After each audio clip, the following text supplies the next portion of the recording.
How has being in this place where Al Purdy found his voice, has it affected your own voice and your own writing?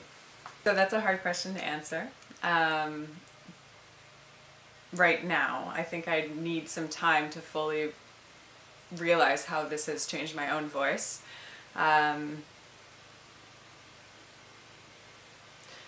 Definitely though, I'm very aware and inspired by the fact that Al found his voice here. For a long time he said he was writing really bad poetry, but he just stuck with it, and he stuck with his own unique style, and he just kept at it and did it that way. And I find that very inspiring, because I feel like I guess I've been doing the same thing, you know, just trying to find my groove and my style and resist the temptation to mimic other people's styles or styles that are more popular. So being here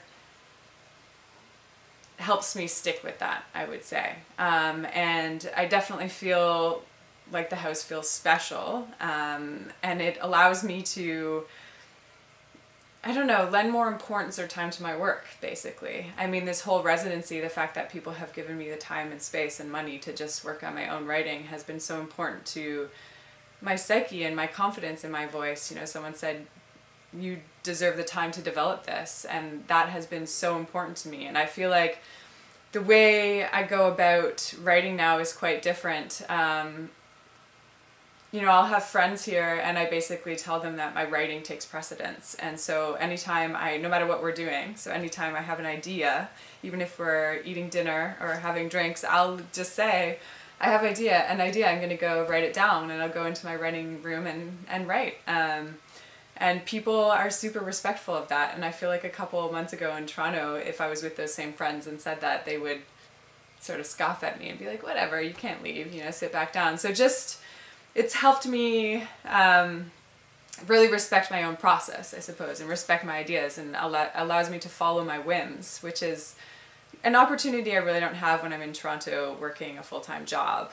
My writing becomes very secondary, even though in my mind it isn't secondary at all. It's always been the thing that compels me most, but when you're in Toronto, you know, trying to make a living, obviously it becomes secondary in the way you live your life. And here at the A-Frame, it's not secondary. It's, you know, I live how I feel, basically. That is the most important thing. And I think Al did that. Al was wonderful. I mean, I've been reading a lot about the house, and he, you know, writing was always the most important thing. And he had people over and talked about poetry, and it was really a lifestyle, and that he could pull the community into and make the community part of. And I really feel that here, and I'm really inspired to do that myself and take that away with me when I'm back in Toronto. I'd also say that just being in this house and living in the country alone has affected me, because I'm writing about different things. I usually write about the city and gender politics and things like that, but living out here in this landscape, which seems really sublime and epic to me, and makes me feel small in some way, but also like I'm part of something bigger, that's had a real effect on my poetry and what I'm writing about. And since I've been allowed to be so focused, I feel like I've